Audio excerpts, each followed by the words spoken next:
Shalom, selamat pagi Bapak Ibu Saudara jemaat yang dikasihi Tuhan. Pagi hari ini kita mau kembali sama-sama memuji dan memuliakan nama Tuhan. Mari kita mau berdoa. Bapa, terima kasih buat pagi hari ini. Kami mengucap syukur dan bersyukur Tuhan buat segala kebaikan-Mu, kasih setia-Mu, anugerah-Mu yang besar Tuhan dalam setiap kehidupan kami. Pagi hari ini Tuhan, kami mau sama-sama memuji dan memuliakan nama-Mu Tuhan. Terima kasih Yesus, hanya di dalam nama Tuhan Yesus Kristus kami mengucap syukur. Haleluya. Amin. Mari kita mau memuji Tuhan, Maha Kuasa, Maha Mulia.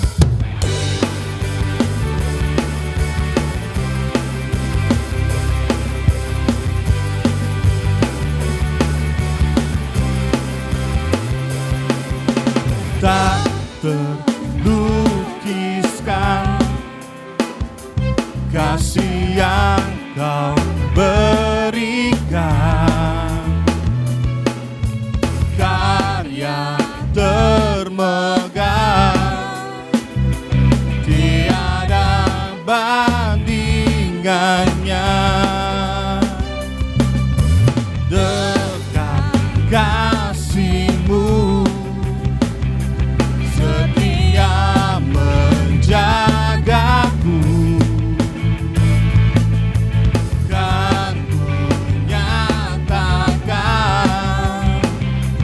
Bahwa Yesuslah Tuhan, Maha Kuasa, Maha Mulia, Kau bertata atas semesta. Maha Kuasa, Maha Mulia, dulu sekarang sampai selamanya.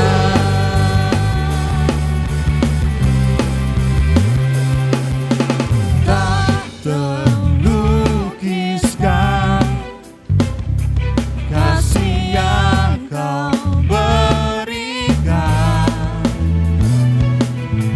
karya termegah,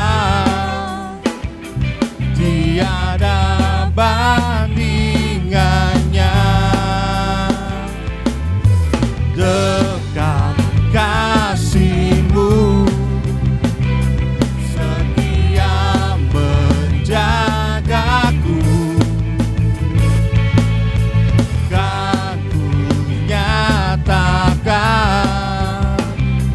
bahwa Yesuslah Tuhan,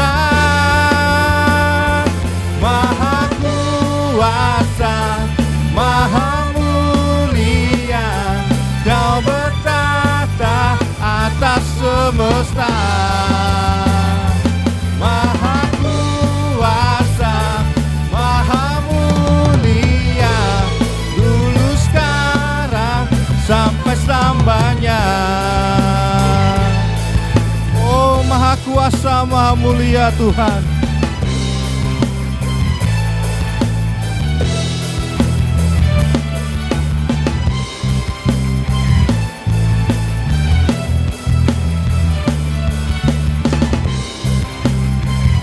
Mari kita sama-sama katakan Maha Kuasa, Maha Mulia. Maha Kuasa, Maha Mulia, Kau bertata atas semesta.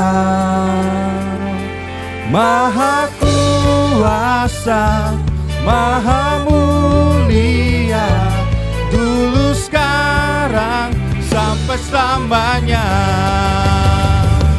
Maha Kuasa, Maha Mulia, Kau bertata atas semesta. Maha Kuasa, Maha Mulia, dulu sekarang sampai selamanya. Oh, dulu sekarang sampai selamanya.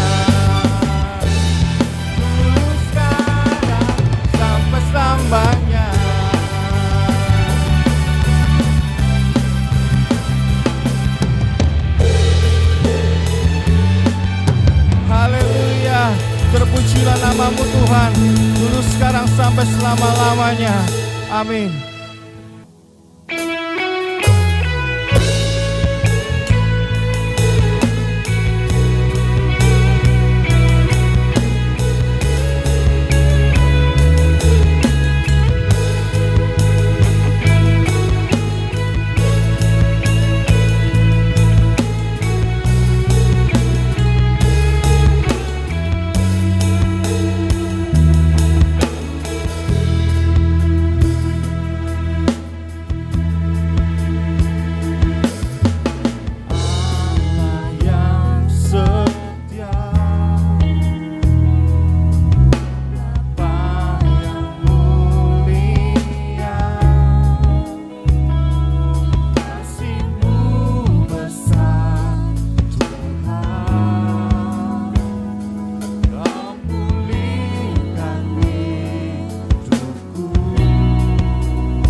jemaat-Mu. Terima kasih Tuhan Yesus. Hanya di dalam nama Tuhan Yesus Kristus kami ucap syukur. Haleluya. Amin.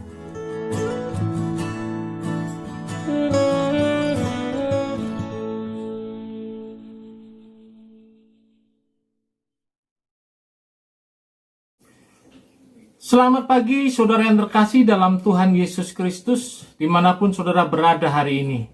Berjumpa kembali di dalam ibadah gereja Masa Depan Cerah Solo. Mari saudara persiapan Alkitab saudara, dan kita akan bersama-sama membaca di dalam Yeremia pasal yang ke-29, ayat yang ke-4 sampai yang ke-11. Beginilah firman Tuhan semesta alam, Allah Israel, kepada semua orang buangan yang diangkut ke dalam pembuangan dari Yerusalem ke Babel. Dirikanlah rumah Tuhan untuk kamu diami, buatlah kebun untuk kamu nikmati hasilnya. Ambillah istri untuk memperanakkan anak laki-laki dan perempuan. Ambilkanlah istri bagi anakmu laki-laki, dan carikanlah suami bagi anakmu perempuan, supaya mereka melahirkan anak laki-laki dan perempuan, agar di sana kamu bertambah banyak dan jangan berkurang. Usahakanlah kesejahteraan kota kemana kamu aku buang, dan berdoalah untuk kota itu kepada Tuhan, sebab kesejahteraannya adalah kesejahteraanmu. Sungguh, beginilah firman Tuhan semesta alam, Allah Israel. Janganlah kamu diperdaya oleh nabi-nabimu yang ada di tengah-tengahmu, dan oleh juru-juru tenungmu, dan janganlah kamu dengarkan mimpi-mimpi yang mereka mimpikan, sebab mereka bernubuat palsu kepadamu demi namaku. Aku tidak mengutus mereka, demikianlah firman Tuhan. Sebab beginilah firman Tuhan, apabila telah genap 70 tahun bagi Babel, barulah aku memperhatikan kamu. Aku akan menepati janjiku itu kepadamu dengan mengembalikan kamu ke tempat ini. Sebab aku ini mengetahui rancangan-rancangan apa yang ada padaku mengenai kamu. Demikianlah firman Tuhan, yaitu rancangan damai sejahtera dan bukan rancangan kecelakaan, untuk memberitakan kepadamu hari depan yang penuh harapan. Saudara yang terkasih dalam Tuhan Yesus Kristus, latar belakang dari surat Yeremia ini adalah orang-orang Yehuda sudah dalam pembuangan di Babel. Mereka ditawan, dibuang, diasingkan ke Babel karena dosa mereka yang memberontak dan berpaling dari Allah. Allah telah menarik perlindungannya atas mereka, saudara, dan menyerahkannya kepada bangsa kafir. Dalam hal ini adalah bangsa Babel. Mereka mengalami kehidupan yang kelam dan sangat berat. Bayangkan mereka telah kehilangan segalanya, rumah mereka, kebebasan mereka, bahkan terpisah dari keluarga mereka. Hidup mereka di bawah ancaman, saudara. Mereka tinggal di dalam pengasingan yang jauh dari tempat mereka berasal. Tinggal di negeri asing dengan adat istiadat, dengan budaya, dengan keyakinan yang tentunya sangat bertentangan dengan iman mereka. Sungguh suatu gambaran yang sangat menyedihkan, saudara. Saudara yang terkasih, di balik semua apa yang Tuhan lakukan terhadap umat kesayangannya, ada rencana Tuhan yang indah tentunya pada mereka. Bangsa Yehuda diizinkan Tuhan untuk mengalami kehancuran supaya hati mereka, iman mereka berbalik kepada Tuhan. Surat Yeremia pasal ke-29 ini ditujukan untuk bangsa Yehuda yang sedang dalam pembuangan di Babel. Ini memberikan pengajaran kepada kita bagaimana keyakinan, iman mereka kepada Allah dan harapan yang Tuhan berikan kepada umatnya akan mengatasi setiap persoalan yang sedang mereka hadapi. Seperti kerinduan dari sebuah bangsa yang mengalami penindasan atau tawanan atau penjajahan, mereka merindukan kebebasan. Demikian juga bangsa Yehuda pun menginginkan kehidupan yang bebas, yang merdeka, dan mempunyai harapan untuk hidup yang lebih baik. Harapan mereka tentunya kepada Allah yang mereka sembah, Allah yang membebaskan mereka keluar dari tanah Mesir, Allah yang menyertai dan memberikan kemenangan kepada mereka dalam menghadapi bangsa-bangsa lain. Ya, begitulah orang-orang Yahudi, bangsa Yehuda ini. Seperti yang kita ketahui di dalam Alkitab yang kita baca, bangsa yang tegar tengkuk, bangsa yang suka memberontak kepada Tuhan, saudara. Ketika mereka mengalami penindasan, baru mereka berbalik kepada Tuhan. Ketika mereka mengalami tawanan, ketika mereka mengalami tekanan, mereka berseru-seru memohon kelepasan kepada Allah. Saudara yang terkasih dalam Tuhan Yesus Kristus, walaupun dalam pengasingan karena hukuman dari akibat perbuatan mereka, Tuhan tetap mengasihi mereka. Bukankah mereka adalah umat kesayangan Tuhan? Bukankah mereka adalah biji mata Allah? Saudara, Tuhan menghukum bangsa Yehuda bukan karena Tuhan ingin membalas dendam atas dosa yang diperbuat oleh mereka. Tuhan yang mereka sembah bukanlah Tuhan yang merancangkan kejahatan. Tuhan mempunyai rencana yang begitu indah untuk bangsa Yehuda, yaitu agar mereka berbalik kepada Tuhan, menjadi bangsa yang memiliki masa depan yang cerah, masa depan yang kilang gemilang. Tuhan yang mereka sembah adalah Tuhan yang baik, penuh kasih dan maha pengampun.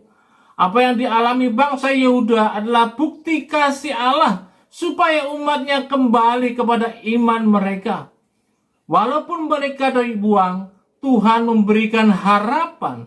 Harapan akan masa depan yang cerah, hari depan yang penuh dengan pengharapan, kelepasan dan pengampunan, seperti di dalam Yeremia 29 ayat yang ke-11. Tuhan memberikan rancangan masa depan yang penuh harapan bagi umatnya. Bukan rancangan kecelakaan, bukan rancangan kegagalan, dan bukan rancangan malapetaka. Untuk mewujudkan masa depan yang penuh harapan itu, saudara, perlu waktu 70 tahun hukuman yang harus dijalani bangsa Yehuda karena dosa-dosa mereka. Ayat yang ke-10 mengatakan, sebab beginilah firman Tuhan, apabila telah genap 70 tahun bagi Babel, barulah aku memperhatikan kamu. Aku akan menepati janjiku itu kepadamu dengan mengembalikan kamu ke tempat ini. Saudara, waktu yang tidak singkat bukan? Tetapi Tuhan sudah menetapkan. Dan dipastikan ini bukanlah jalan pintas. Masa 70 tahun ini menunjukkan suatu proses pemulihan dari Tuhan terhadap orang-orang Yahudi atau bangsa Yehuda di pengasingan di Babel. Bukan hal yang instan yang harus mereka lalui, tapi mereka perlu 70 tahun untuk dapat melakukan hal-hal yang Tuhan perintahkan kepada mereka melalui Nabi Yeremia.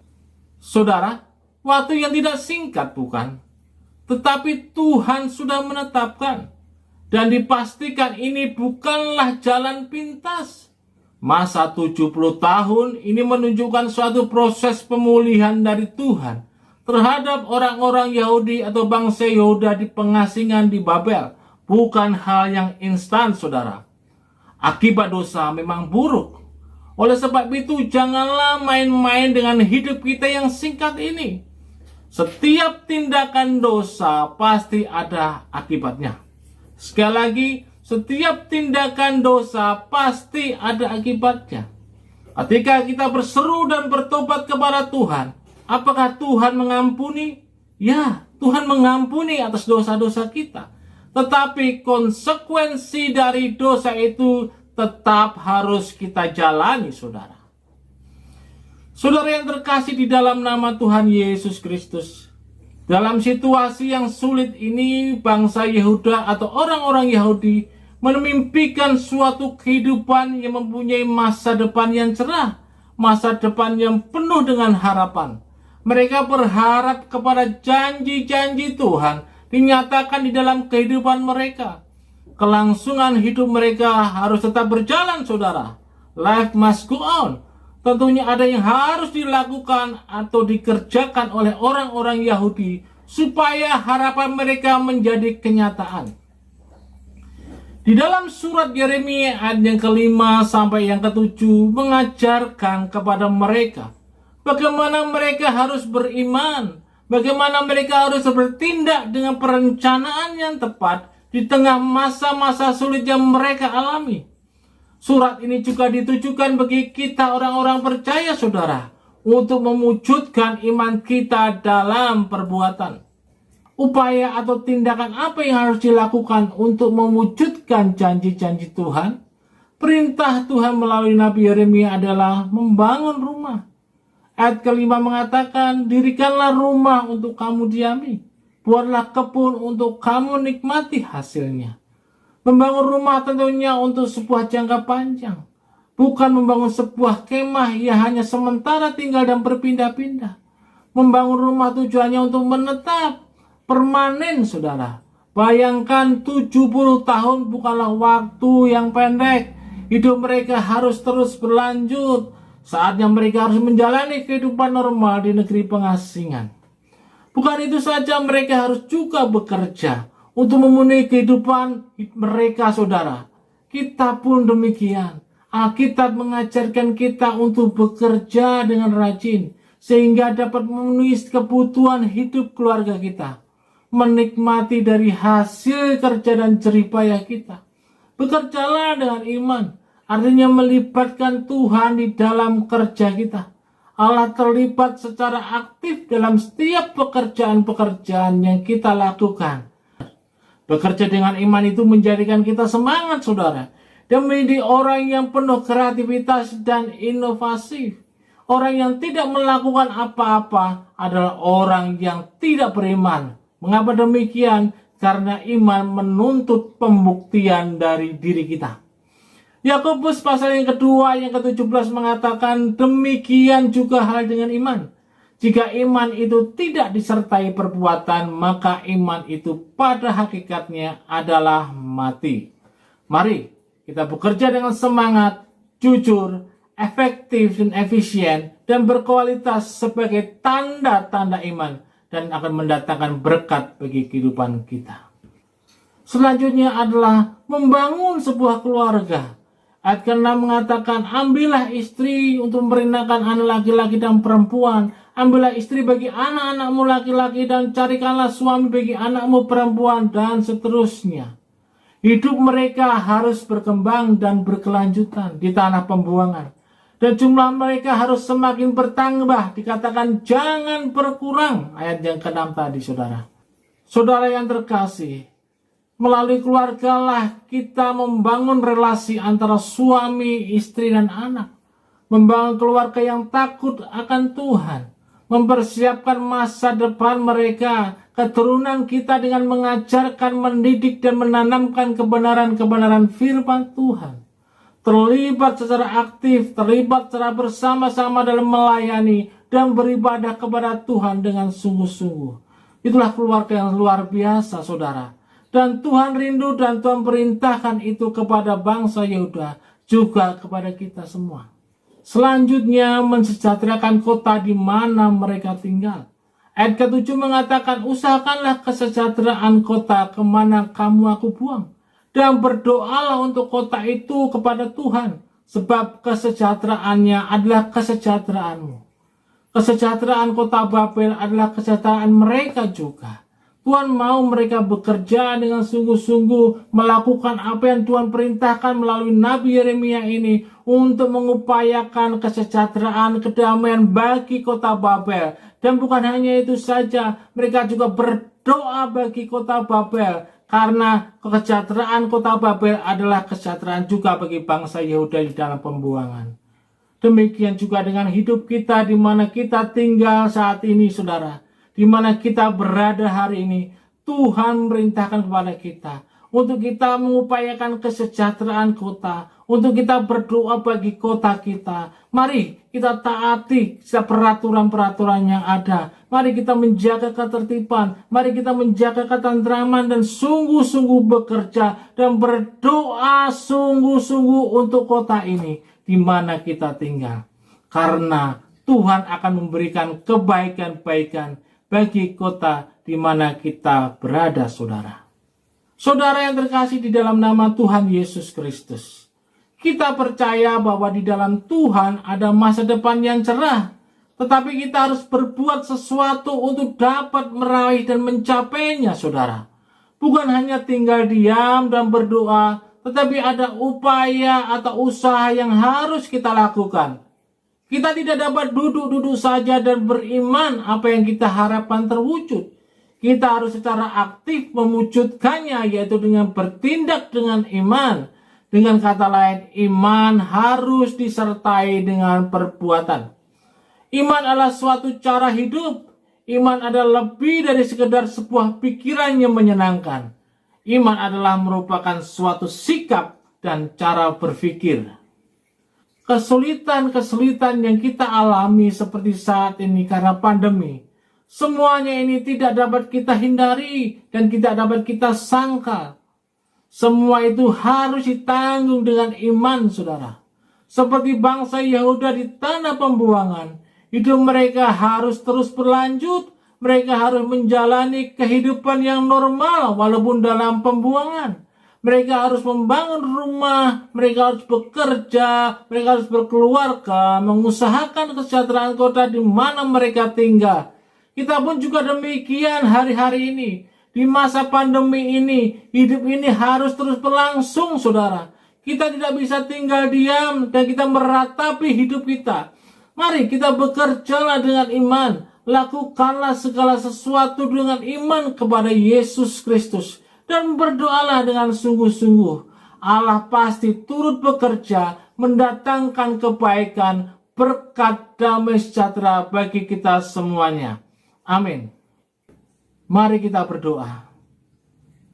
Tuhan Yesus, kami adalah umat-Mu yang mengasihi Engkau. Kami percaya di tengah-tengah kesulitan ini ada pertolongan Tuhan yang nyata dalam hidup kami. Kami mau menjadi orang-orang yang selalu taat Tuhan. Kami mau menjadi orang-orang yang melakukan firman-Mu dalam setiap kehidupan ini. Kami mau melakukan segala sesuatu dengan iman. Apa yang kami kerjakan biarlah menjadi berkat bagi kami dan orang lain. Tuhan, kami juga berdoa buat bangsa kami. Kiranya kasih dan damai sejahtera Allah menyertai bangsa kami. Apa yang sedang diupayakan bangsa ini, khususnya penyediaan vaksin, biarlah dapat berjalan dengan baik, dengan aman, tidak ada kendala atau hanya merugikan. Vaksinasi ini dapat dilakukan segera kepada seluruh masyarakat bangsa Indonesia ini, sehingga bangsa ini menjadi bangsa yang sehat. Bagi masyarakat bangsa Indonesia, mereka tetap patuh dan taat menjalankan protokol kesehatan. Terima kasih Tuhan. Bagi para medis, Tuhan lindungi, Tuhan sertai, jauhkan mereka dari penularan, berikan kesehatan di dalam nama Tuhan Yesus Kristus. Kami bersyukur kepadamu ya Tuhan. Kau Allah yang luar biasa bagi kami. Terima kasih Tuhan. Mari kita tutup dengan doa berkat. Saudara, terimalah berkat Allah Bapa, kasih daripada Tuhan Yesus Kristus, serta persekutuan daripada Roh Kudus memberkati kehidupan saudara secara melimpah. Diberkatilah keluargamu, kesehatanmu, diberkatilah pendidikanmu, bisnis usahamu, diberkati oleh Tuhan. Apa yang kau usahakan Tuhan berhasil di dalam hidupmu sampai kedatangan Tuhan Yesus yang kedua kalinya. Di dalam nama Tuhan Yesus semua yang percaya katakan, amin. Tuhan memberkati.